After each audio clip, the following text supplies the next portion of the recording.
AP రాజకీయాల్లో వైఎస్ఆర్సీపీ రాజకీయ ఆలోచన లేని తనాన్ని టీడీపీ పక్కాగా ఉపయోగించుకుంటోంది.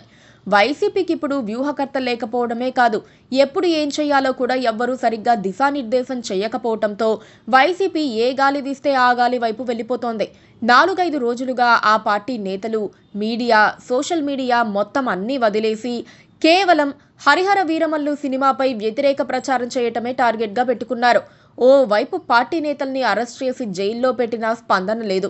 పార్టీ క్యాడర్ను యాక్టివేట్ చేయలేకపోతున్నారు. వరుస వివాదాలతో జగన్ సైతం తాడేపల్లికి రావడానికి జంకుతున్నారు. ఇలాంటి సమయంలో ఓ పద్ధతి ప్రకారం చేసుకోవాల్సిన ప్రచారం కూడా రివర్స్లో ఎదురు తన్నేలా చేసుకుంటున్నారు. మిథున్ రెడ్డిని సిఐడి సిట్ అధికారులు అరెస్ట్ చేశారు.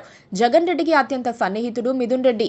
ఆయన రాజమండ్రి జైల్లో ఉంటే ఎవ్వరూ పట్టించుకోవటం లేదు.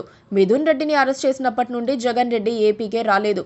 ఇక ఆయనను పరామర్శిస్తారా లేదా అన్నది కూడా తెలియటం లేదు. ములాఖత్లు వారానికి 3 ఛాన్స్ ఉన్నా కుటుంబ సభ్యులు తప్ప ఎవరూ వచ్చి మిథున్ రెడ్డిని పలకరించటం లేదు. మిథున్ రెడ్డిని అరెస్ట్ చేయడాన్ని వైసీపీ ఎందుకు సీరియస్ గా తీసుకోలేదో ఆ పార్టీ క్యాడర్ కు అర్థం కావటం లేదు. సాదాసీదాగా ప్రెస్ మీట్ పెట్టిన కొంతమంది ఆయన అరెస్ట్ను రాజకీయ కక్షపూరిత చర్యగా చెప్పి సైలెంట్ అయిపోయారు. ఈ మాటలు చెప్పని సీనియర్ నేతలు కూడా చాలా మంది ఉన్నారు. జగన్ రెడ్డి ఓ ట్వీట్ పెట్టి సైలెంట్ అయ్యారు. ఎక్కడా చిన్న నిరసన ప్రదర్శన చేయటం లేదు. వైసీపీ పూర్తిగా మిథున్ రెడ్డిని దూరం పెట్టిందని ఈ పరిణామాలతో అందరూ ఓ అంచనాకు వచ్చారు. వైసీపీ నేతలు అస్సలు పట్టించుకోకపోతూ ఉంటే వైసీపీ మీడియా, సోషల్ మీడియా పూర్తిగా వీరమల్లుకు తమ సమయం కేటాయించారు.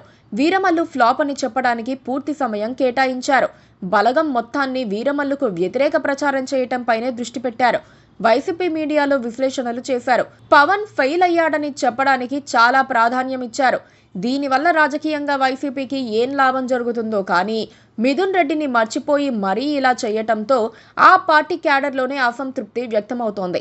కీలక నేతల్ని అరెస్ట్ చేసిన గాలికి వదిలేసి ఇతరులపై బురద చల్లడానికే రాజకీయమా అని మదనపడుతున్నారు. అసలు వైసీపీ ఓ స్టాండ్ తీసుకుని దానికి అనుగుణంగా ఫైట్ చేస్తే ప్రజల్లో ఓ ఎమోషన్ క్రియేట్ చేయవచ్చు. కానీ ఎప్పటికప్పుడు అక్రమ అరెస్టులు, లిక్కర్ స్కామ్, వీరమల్లు, సంక్షేమ పథకాలు అంటూ డైవర్ట్ అయిపోతూనే ఉన్నారు. ఫలితంగా ఏ అంశంపై పోరాడాలో ఆ పార్టీ క్యాడర్కు అర్థం కావటం లేదు. జగన్మోహన్ రెడ్డి పట్టించుకోవటం లేదు. చాలా కాలంగా వారానికి 2-3 రోజులు మాత్రమే తాడేపల్లికి వస్తున్నారు. ఓ ప్రెస్ మీట్ లేదా ఓ పర్యటన పెట్టుకుని వెళ్ళిపోతున్నారు. దీంతో వైసీపీకి సీరియస్నెస్ లేదన్న అభిప్రాయం రాజకీయ వర్గాల్లో ఏర్పడుతోంది. Please subscribe to KTV Telugu. KTV Telugu KTV Telugu channel.